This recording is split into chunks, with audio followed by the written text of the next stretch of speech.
kwa kuwa wewe unayaishi maagizo yake, wewe umeyashika maagizo yake. Bwana Yesu asifiwe.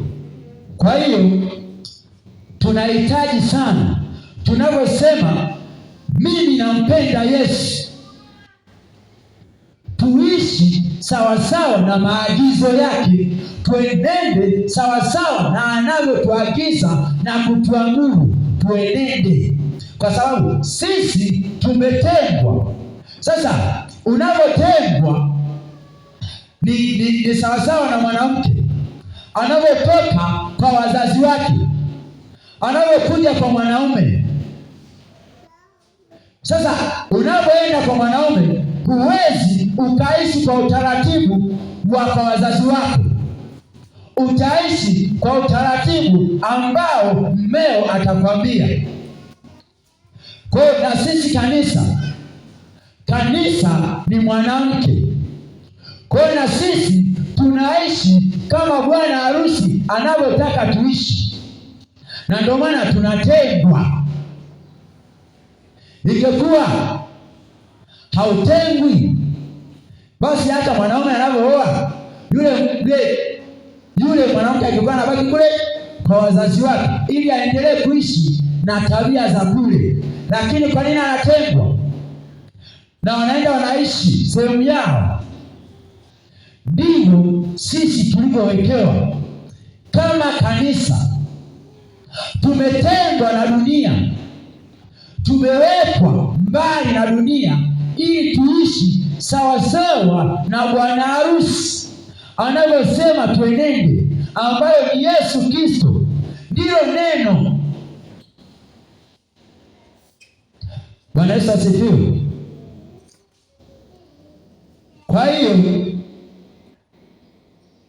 kama tunasema sisi ni wana wa Mungu, unakiri ndani ya nafsi yako, mimi nampenda Yesu, lakini hauishi maagizo yake, hauyatendi sawasawa na anavyokuagiza, hapo unakuwa ni kama unajidanganya. Kama lile neno linalosema kwenye kitabu cha waraka wa Yakobo, anasema iweni watendaji wa neno wala si wasikiaji, hali mkijidanganya nafsi zenu. Sasa ninaposema nampenda Yesu, Yesu ndiye anayetambua, Yesu ndiye anayeniona. Sio mwanadamu anaweza akaniangalia kwa nje akasema huyu anampenda Yesu, kumbe ndani yangu sivyo nilivyo.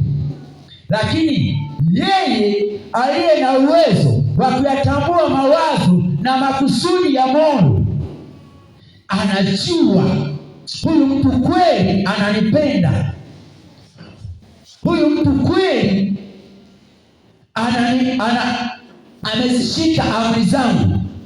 Ndipo anasema na Baba yangu atampenda, nitajidhihirisha kwake. Kwa sababu gani?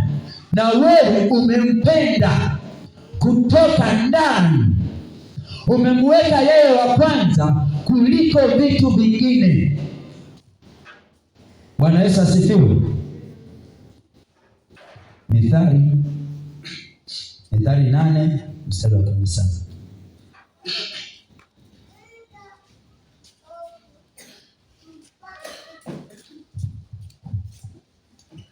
Anasema nawapenda wale wanipendao, na wale wanitafutao kwa bidii wataniona. Unaona? Nawapenda wale wanipendao, na wale wanitafutao kwa bidii wataniona. Sasa utaanza kujiuliza, mbona mimi Yesu nampenda?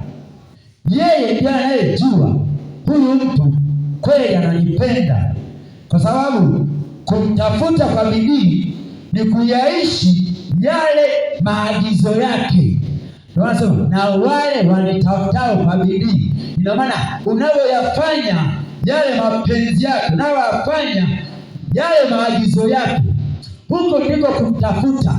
Unavyozitii sheria zake, unavyoishika neno lake kwa bidii, yaani unakataa mambo ya dunia, kama alivyosema msipende dunia pamoja na mambo yake. Sasa unakuta mambo ya dunia yanakuwa yanakuzonga, lakini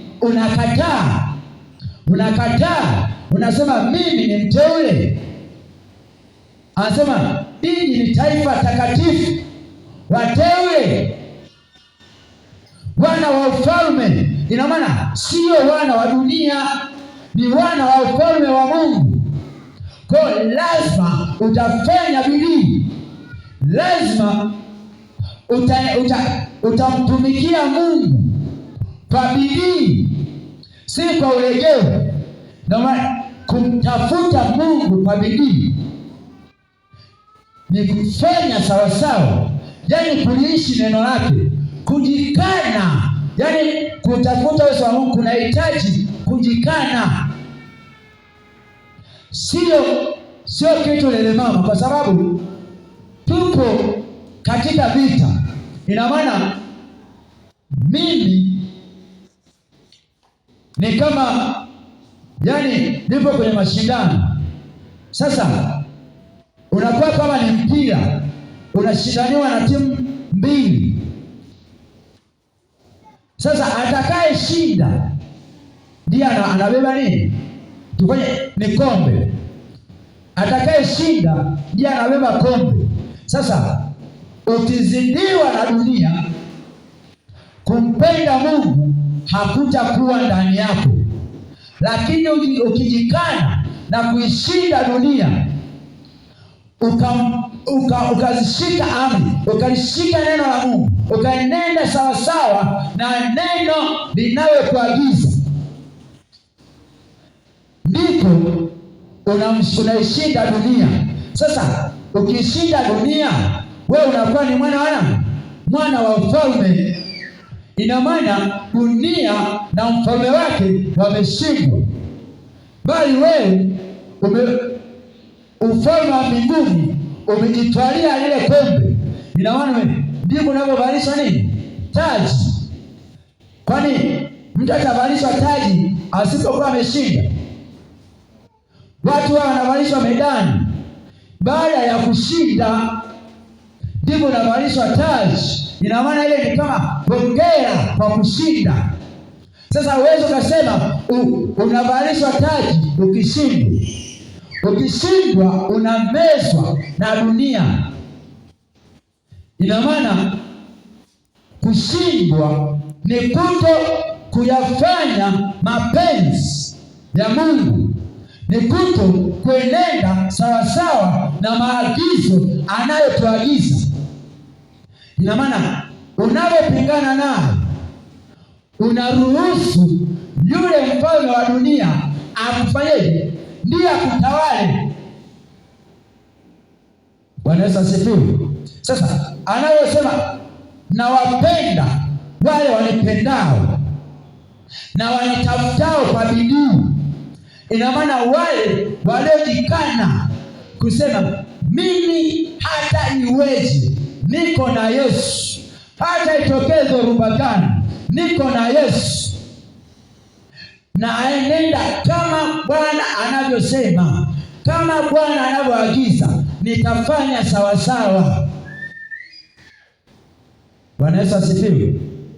Anasema hata kama naumia, hata kama dunia itanicheka, hata kama dunia itanidharau, lakini najua ninayemtafuta ataniheshimisha, najua ninayemtafuta ataniinua, dunia itaniheshimu. Lakini ni kwa nini? Ni pale ulipojikana ukasema mimi nayafanya mapenzi ya Mungu kwanza, ya dunia baadaye. Bwana Yesu asifiwe. Mathayo Mtakatifu 28 mstari wa 19 hadi 20.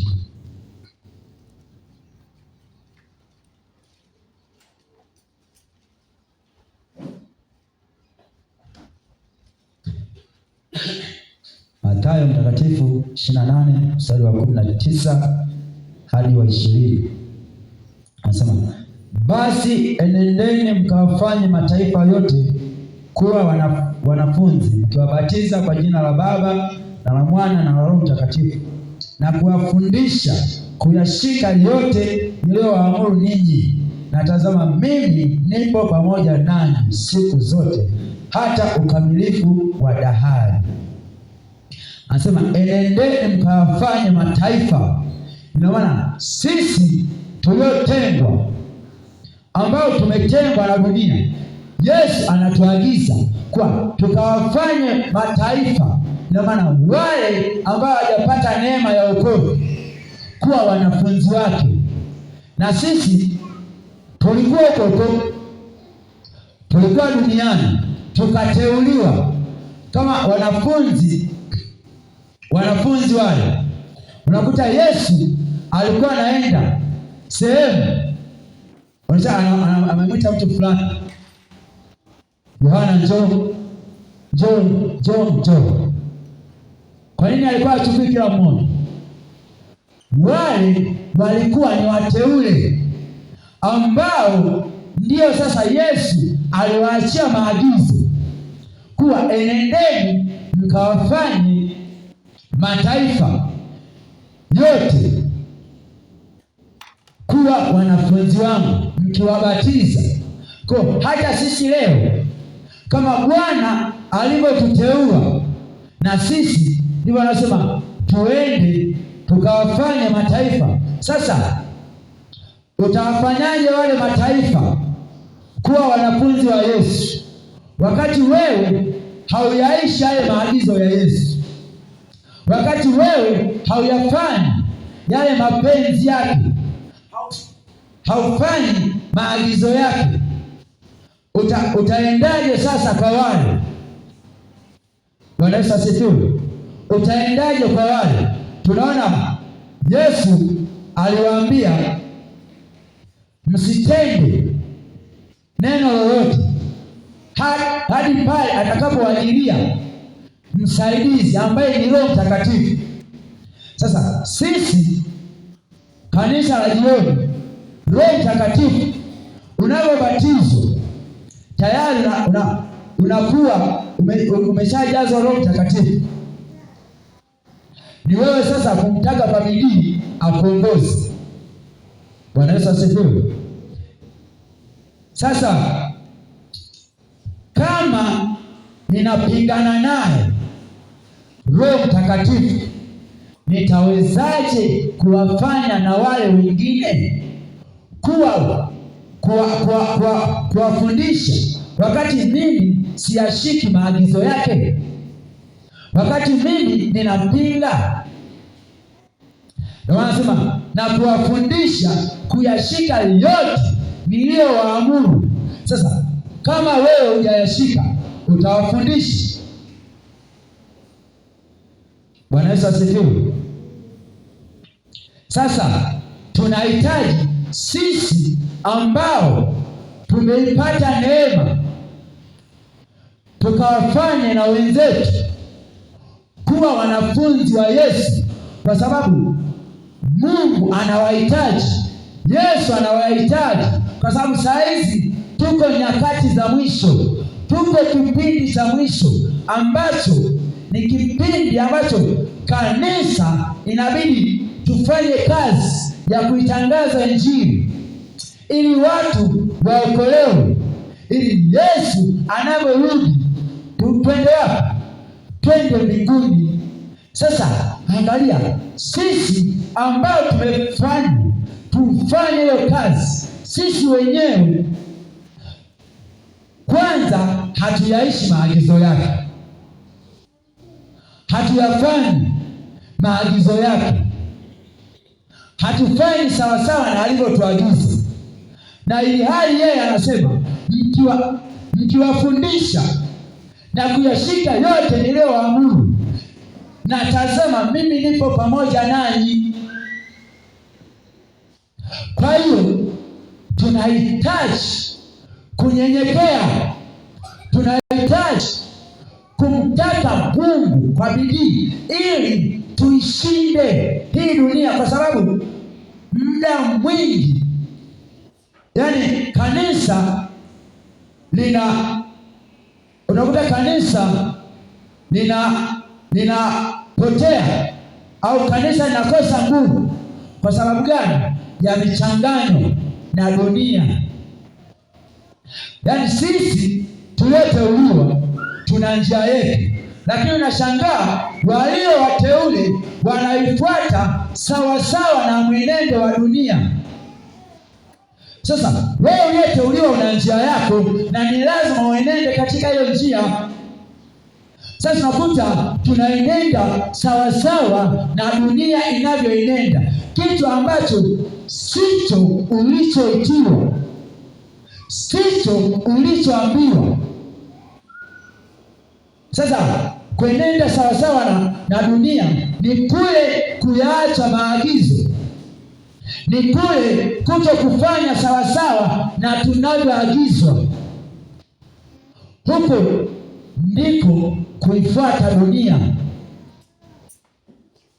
Amesema yeye anipendaye na kuzishika amri zangu,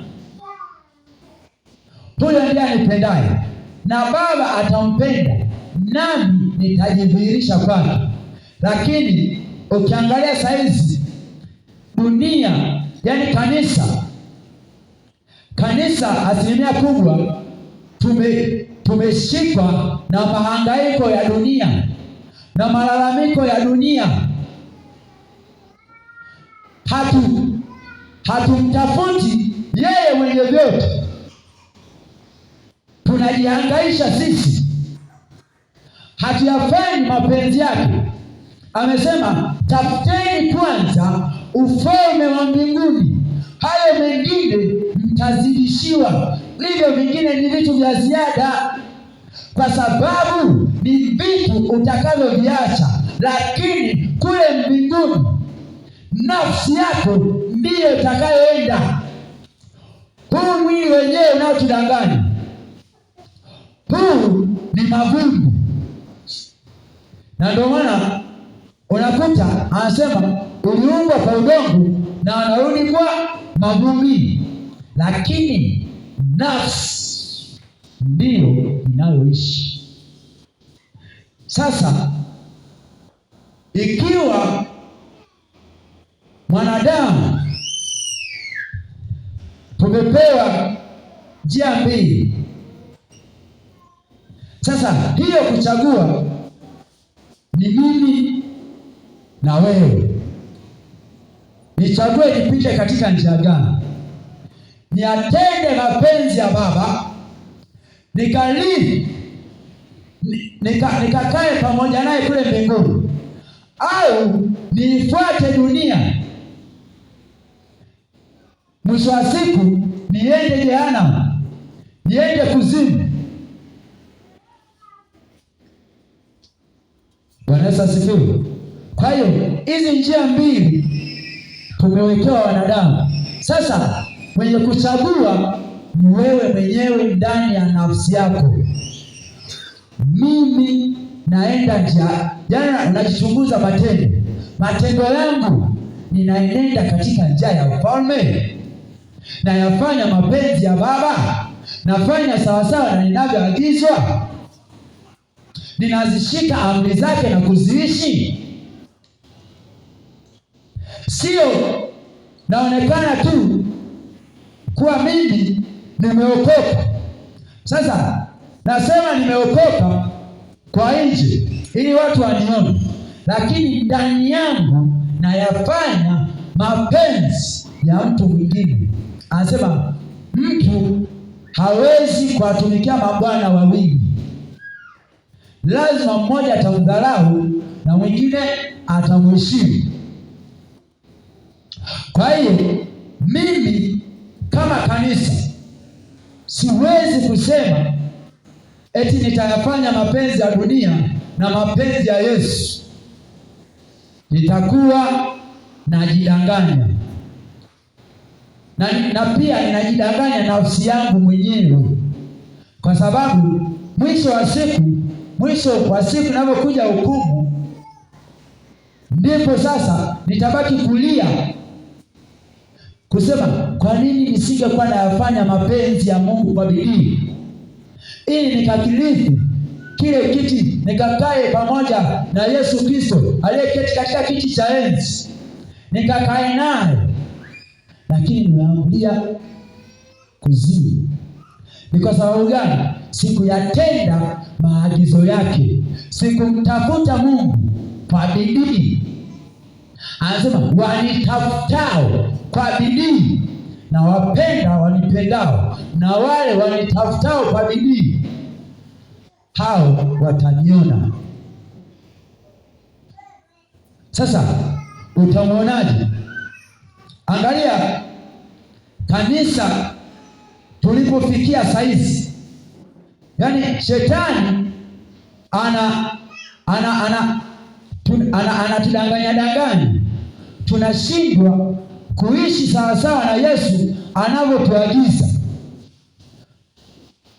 Watu wa kanisa ambao ilibidi tuwe mfano kwa mataifa, lakini tumekuwa ni watu ambao tunakuwa sawa na mataifa, kuwa ni watu wa manunguniko, watu wa malalamiko. Sasa adui anaitumia ile nafasi. Sasa sisi tunahitaji kumshika na kumpenda Yesu, yaani tumpende Yesu kisawasawa, yaani sio kwa kugusagusa. Hapana, tumpende kisawasawa, tumshike sawasawa, sio na mtu wa kugusagusa, mara upo mara hii. Inabidi mimi niko na Yesu, ni moja kwa moja. Unasema hadi mwisho atakavyorudi, mimi niko na Yesu. Haijalishi itatokea dhiki gani, haijalishi kitatokea kitu gani, lakini mimi niko na Yesu. Nitafanya maagizo yake, nitalishika neno lake, nitaliishi neno lake sawasawa na anavyoniagiza, sawasawa na anavyoniamuru. Ndipo sasa Bwana atajivunia, anajua mwanangu ananipenda. Ndipo anaanza kujidhihirisha, anaanza kukubadilisha. Bwana Yesu asifiwe. Tukamalizie Wakorintho wa pili 6:16.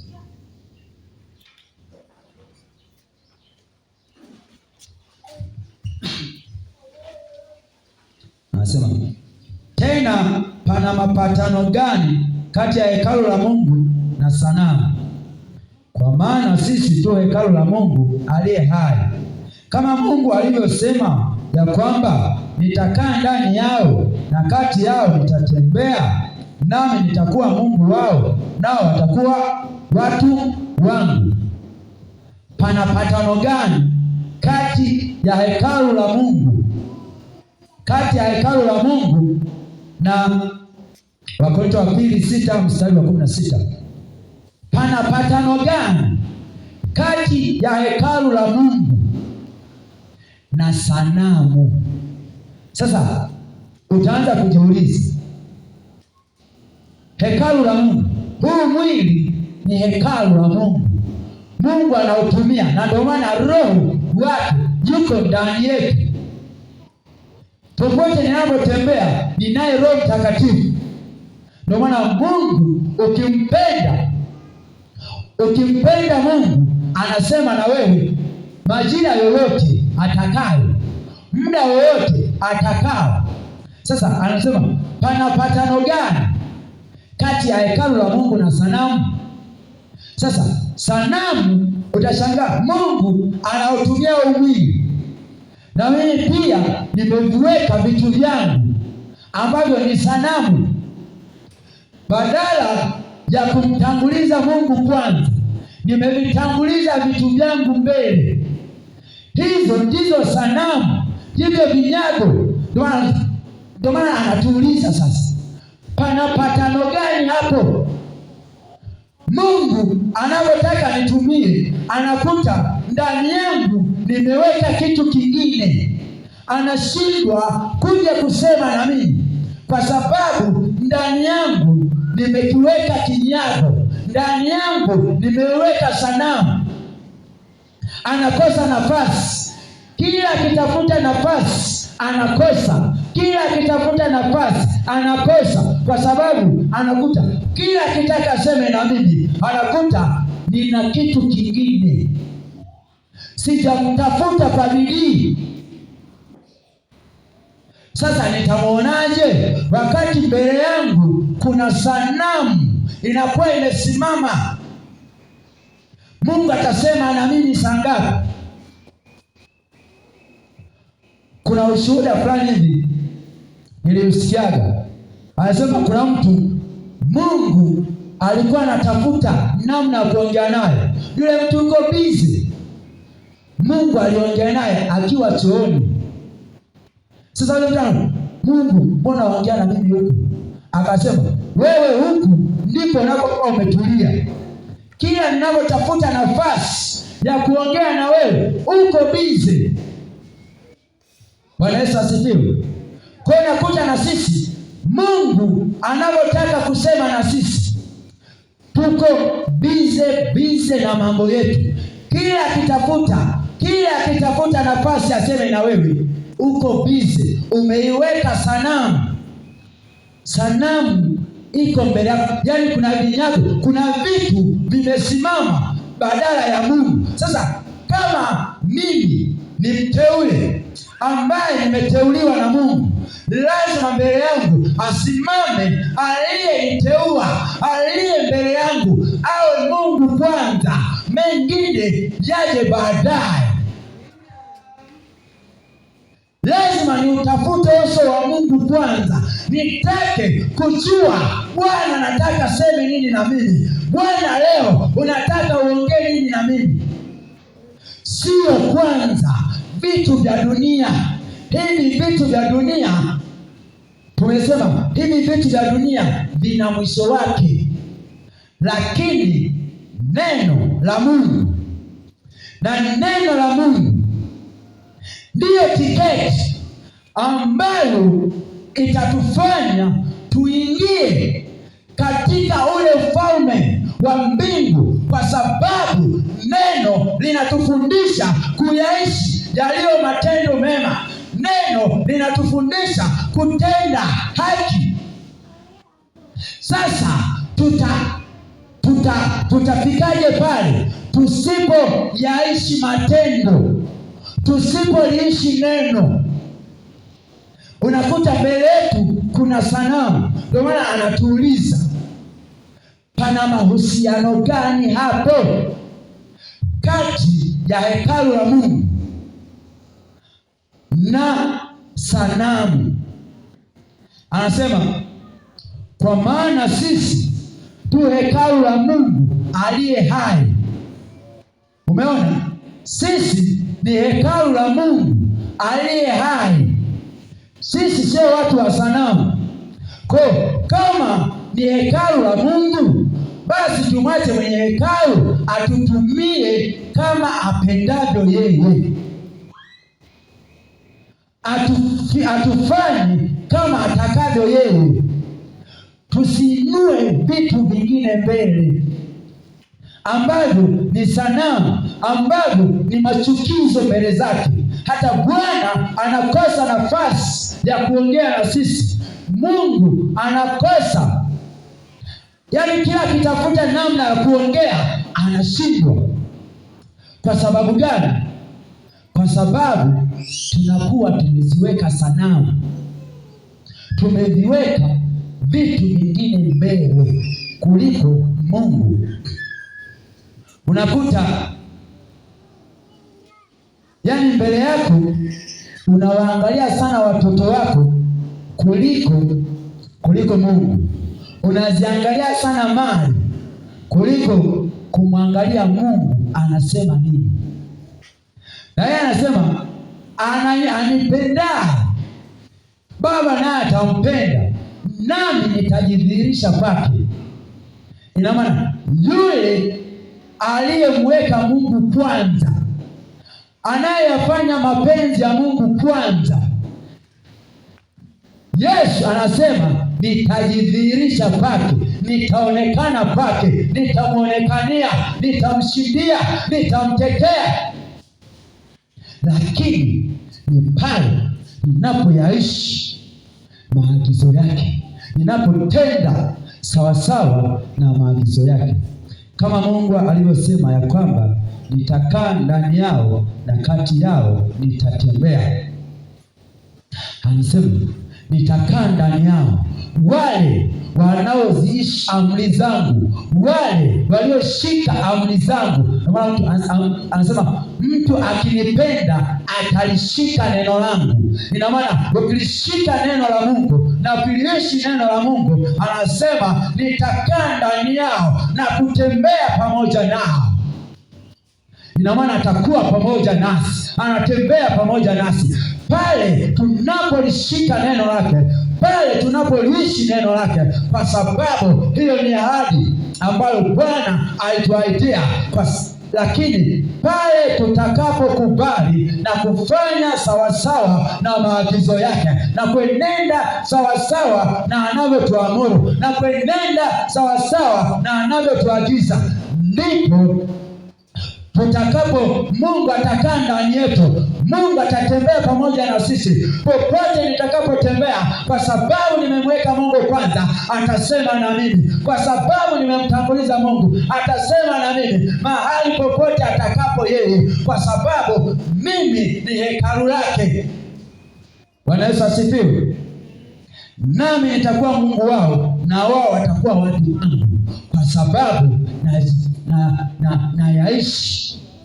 naishi sawasawa na maagizo yake, naishi sawasawa na anavyoniamuru, natii, nafanya yale anayoniamuru. Anaposema mwanangu fanya hivi, mwanangu enenda hivi, nami nafanya sawasawa na anavyoniagiza. Anasema nitakuwa Mungu wao nao watakuwa watu wangu. Sasa atakuweje Mungu wako pale ambapo hauyafanyi mapenzi yake, pale ambapo hauishi amri zake, haufanyi sawasawa na anavyokuamuru, haufanyi sawasawa na maagizo yake? Mbele yako kimesimama kinyago, mbele yako imesimama sanamu. Mungu alipo mbele yako, Mungu umemweka wa pili, wakati Mungu inabidi awe wa kwanza. Bwana Yesu asifiwe. Ni lazima tuwe ni watu wenye kujipeleleza, tuwe ni watu wenye kujiangalia. Mimi na Mungu nipoje? Mimi na Mungu nikoje? Unakuwa ni mtu unayejichunguza, unakuwa ni mtu mwenye unajichunguza. Pale unapoona nguvu zimekuishia, unaingia kwenye kuomba, Bwana naomba nijalize nguvu, naomba nijalize nguvu, huyu mkuu wa ulimwengu asije akanishinda. Nipe nguvu nipate kuyashinda ya dunia, nipe nguvu nipate kwenda sawasawa na maagizo yako, nipate kutenda yale unayoniagiza, ili huyu hata kileta sababu unakuwa una nguvu ya kumshinda. Kanisa tunaangamia, kanisa linakosa nguvu kwa sababu hatumtafuti Mungu kwa bidii, tumekuwa ni walegevu. Kanisa limejaa uvivu wa kutafuta uso wa Mungu. Sisemi uvivu wa kutafuta vitu vya dunia, hatuzungumzii mali, hatuzungumzii vitu vya kupita, tunazungumzia kutafuta ufalme wa Mungu.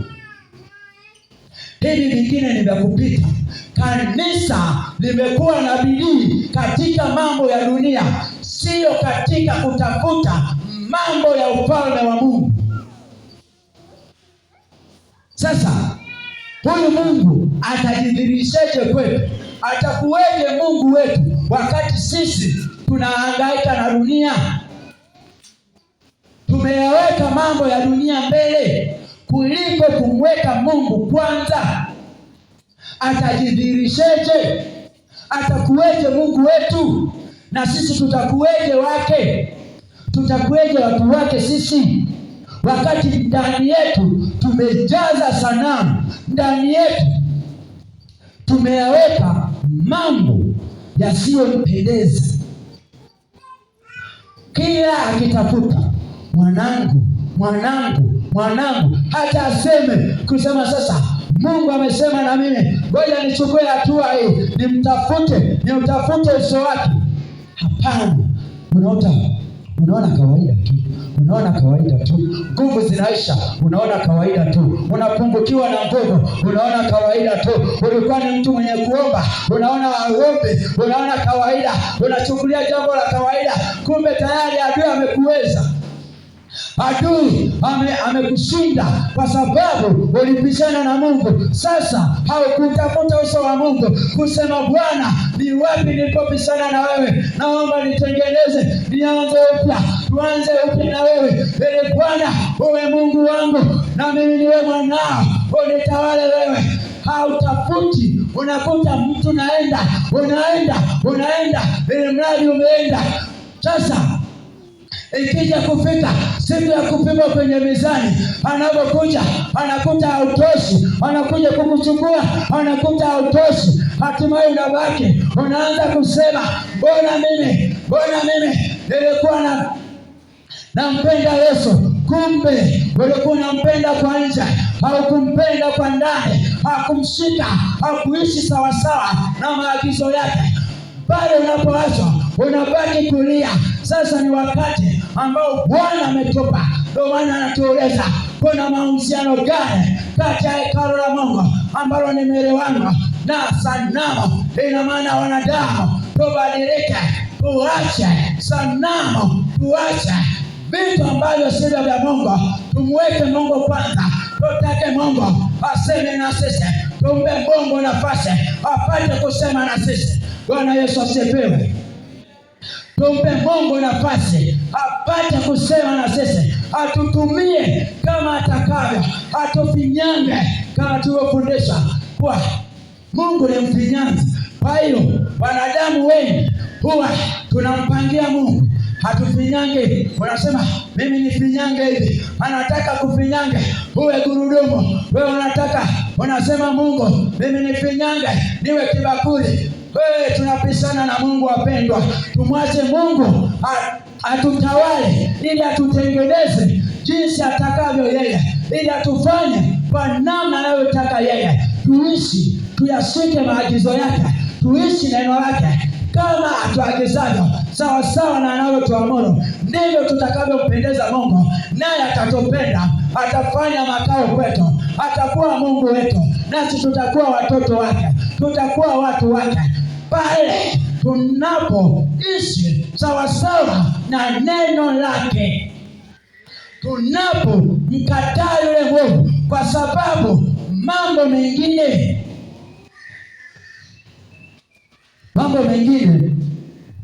tusimzidishie shetani. Mengine ni kiburi ambacho ni wewe mwenyewe unakuwa nacho. Sasa kuna mambo mengine inabidi kama mwanadamu tutake Mungu nifundishe. Anasema kwenye kile kitabu cha Zaburi 32 anasema nitakufundisha. Anasema nitakufundisha na kukushauri.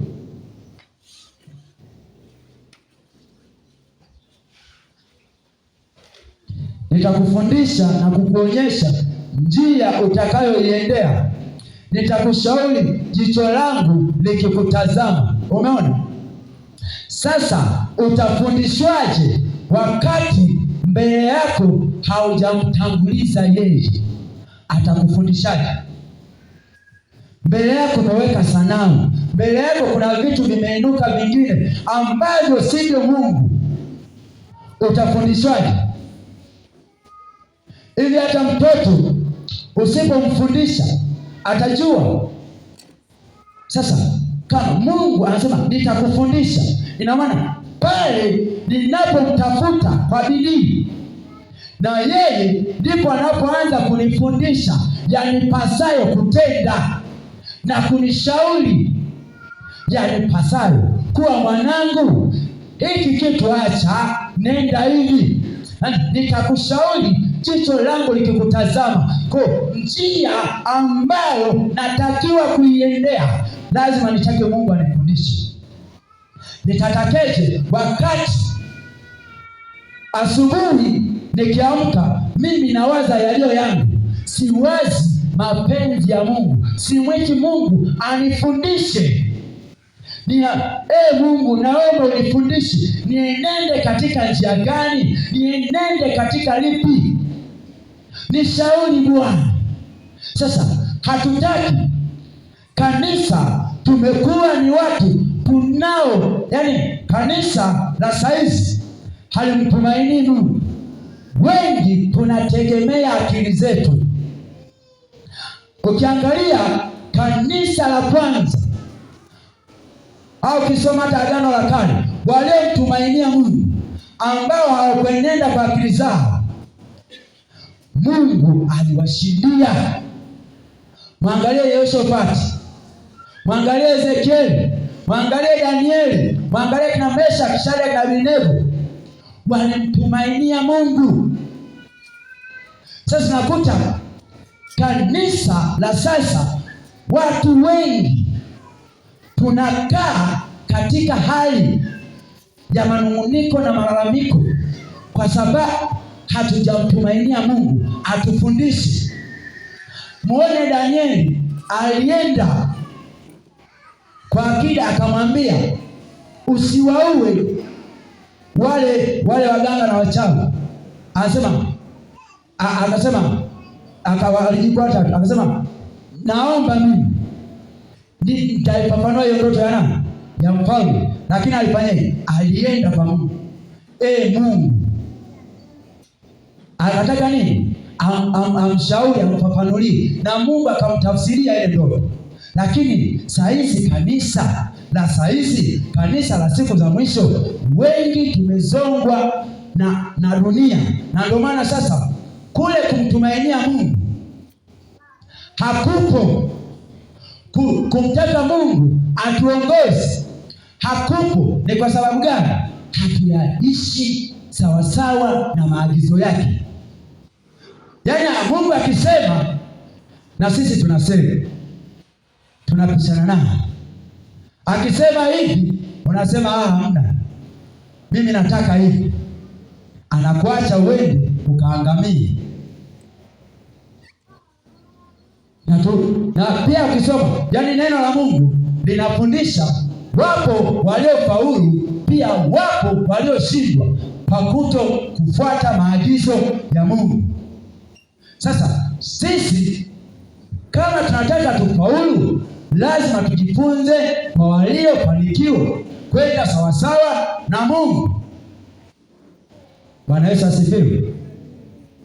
Kwa hiyo wapendwa, kama tunataka Mungu awe ni Mungu wetu na sisi tuwe ni watu wake, lazima tuishi sawasawa na maagizo yake.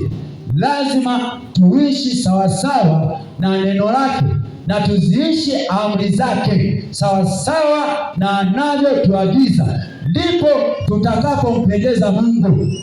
Kwa hiyo lazima tumtafute Mungu kwa bidii ili na yeye atupende. Anasema nawapenda wanipendao na wanitafutao kwa bidii wataniona. Ili tumuone Mungu lazima tumtafute kwa bidii. Lazima tujikane na dunia, tuache mambo ya dunia, tumtafute Mungu, tumwite Bwana. Amesema niite nami nitakuitikia. Sasa tunasema mtafuta Kumtafuta sio kumwita. Bwana Yesu asifiwe. Tusimame tumshukuru.